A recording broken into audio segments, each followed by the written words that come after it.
எல்லா மதத்தவரும் ஒரு மத நூலை வைத்திருக்கிறார்கள், அதை படிக்கிறார்கள், பின்பற்றுகிறார்கள். பிறகு ஏன் சண்டை போடுகிறார்கள்? அது கடவுளால் சொல்லப்பட்ட வேதம் என்பது உண்மை என்றால் அதை பின்பற்றுகிறவர்கள் ஏன் சண்டையிட்டுக் கொள்ளுகிறார்கள் அல்லது சண்டையிட்டுக் கொள்ளுகிறார்கள்? தலைவர் கேட்டார் பேசுகிற போது. ஒரு இறைவனால் அருளப்பட்ட வேதத்தை கையில் வைத்திருக்கிறவர்கள் ஒருவரோடு ஒருவர் சண்டையிட்டுக் கொள்வதற்கு என்ன காரணம் என்று எப்போதாவது யோசித்தீர்களா? பக்தி மார்க்கத்தினால் அவர்கள் கும்பிடுகிற கடவுளை உயர்வாக கருதிய பிறகு ஒரு கடவுளை தன்னுடைய கடவுளாக ஏற்றுக்கொண்டு விட்டவன் அடுத்த கடவுளை எல்லாம் குப்பை தொட்டியாக கருதுகிறான். ஒரு கடவுளை கடவுள் என்று ஏற்றுக்கொண்டு விட்டவன் அடுத்த வேத புத்தகத்தை வெறும் காகித குப்பை தொட்டியாக கருதுகிறான். ஆனால் அறிவுபூர்வமாக சிந்தித்தால்தான் ஒரே அனுபவத்தை பல ஞானிகள் பல கோணத்தில் சொல்லி இருக்கிறார்கள் என்பதை புரிந்து கொள்ள முடியும். அதனால் மதங்களை பின்பற்றுகிறவர்கள் ஆபத்தானவர்கள், மதங்களை பின்பற்றுகிறவர்கள் ஆபத்தானவர்கள், மதங்களை புரிந்து கொள்ளுகிறவர்கள் தான் உலகத்துக்கு தேவையானவர்கள். பின்பற்றுகிறவர்கள் எப்போதுமே முட்டாள்கள். அவர்கள் சொந்த அறிவை ஒருபோதும் பயன்படுத்த மாட்டார்கள். பின்பற்றுகிறவர்கள் சொந்தமாக சிந்திப்பதில்லை, அவர்கள் மூளையினை விற்றுவிட்டவர்கள். ஆனால் சிந்திக்கிறவர்கள் ஏன் இப்படி நடக்கிறது என்பதை பற்றி யோசிப்பார்கள். அதனால்தான் திருவள்ளுவர் சொன்னார், எப்பொருள் யார் யார் வாய் கேட்பினும் அப்பொருள் மெய்ப்பொருள் காண்பது அறிவு என்ற அறிவு முக்கியம் என்று திருவள்ளுவர் வற்புறுத்தினார்.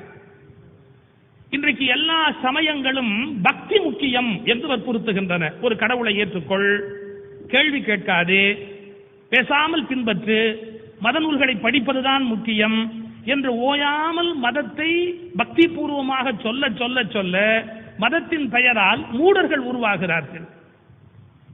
இது ஆபத்தில் போய் முடியும் என்பதை நன்கு தெரிந்து கொண்டு எத்தனையோ ஞானிகள் இடையில் குறுக்கிட்டார்கள். வள்ளலார் குறுக்கிட்டார், புத்தர் குறுக்கிட்டார், மகாவீரர் குறுக்கிட்டார், திருவள்ளுவர் குறுக்கிட்டார். யாரும் கவலைப்படவே இல்லை. காரணம், பின்பற்றுகிறவர்கள் ஒரு கடவுளை ஏற்றுக்கொள்ளுகிறவர்கள். அவர் சொன்னார் பாருங்கள், தர்மமான ஒரு வாழ்வு, தர்மம் என்பது கடமை என்பது கூடியது, ஒழுக்கம் என்பது கூடியது. ஒரு வார்த்தை சொன்னார். பக்தி மார்க்கத்திலே ஒழுக்கம் பெரிய விஷயமாக பேசப்படவில்லை. ஒரு விபச்சாரியோடு வாழ்ந்தவன் கூட கடவுள் நாமத்தை சொன்னால் மன்னிக்கப்படுவான் என்று ஒழுக்க மீறல்கள் மன்னிக்கப்படுகின்றன. கொலையே செய்துவிட்டாலும் கூட நான் கடவுள் பெயரை சொல்லி கொலை செய்து விட்டால் கடவுள் சொர்க்கத்தில் அவருக்கு பக்கத்து சீட்டில் ஏ ரோவில் 21ஆம் நம்பர் நாற்காலியை ஒதுக்குவார் என்று பல மூடர்கள் நம்பிக்கொண்டிருக்கிறார்கள். ஒரு உயிரை கொல்லுவதற்கு நமக்கு உரிமை இல்லை என்கிற அடிப்படை அறிவு கூட இல்லாமல் நான் கடவுளுக்காக என்று ஒரு கொலை செய்து விட்டால் கடவுள் என்னை மன்னித்து விடுவார் என்று நம்புகிறார்கள். நான் கேட்கிறேன், கடவுளுக்காக நீ கொலை செய்தால் கடவுள் மன்னிப்பார் என்றால் அவனை படைத்தது அதே கடவுள் தானே. கொலை செய்வதற்காக ஒருவனை படைத்த கடவுள் குற்றவாளி இல்லையா? எனவே கடவுள் மன்னிப்பார் என்பது மத போதகர்கள், நன்றாக கவனியுங்கள், மத போதகர்கள் சொல்லிக் கொண்டிருக்கிற பொய். நீங்கள் மத போதகர்களிடமிருந்து மதத்தை கற்றுக்கொள்ளாதீர்கள், மத ஸ்தாபகர்களிடமிருந்து மதங்களை கற்றுக்கொள்ளுங்கள். மத ஸ்தாபகர்கள் உண்மையை சொன்னவர்கள், மத போதகர்கள் பொய்மையை சொன்னவர்கள். மத ஸ்தாபகர்கள் இறைவனை உணர்ந்தவர்கள், மத போதகர்கள் கிளிப்பிள்ளை போல் மனப்பாடம் செய்ததை ஒப்பிப்பவர்கள். நான் எப்போதும் ஒப்பிக்கிறவர்களுக்கு எதிரானவன், சிந்திக்கிறவர்களுக்கு ஆதரவானவன். மனிதன் தெளிவாக ஒரு விஷயத்தை சிந்திக்க வேண்டும்.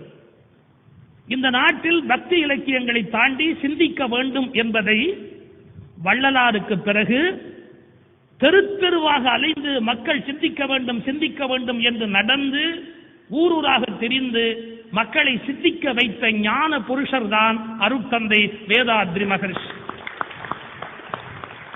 அறிவு கண்ணை திறந்து வைத்தவர்.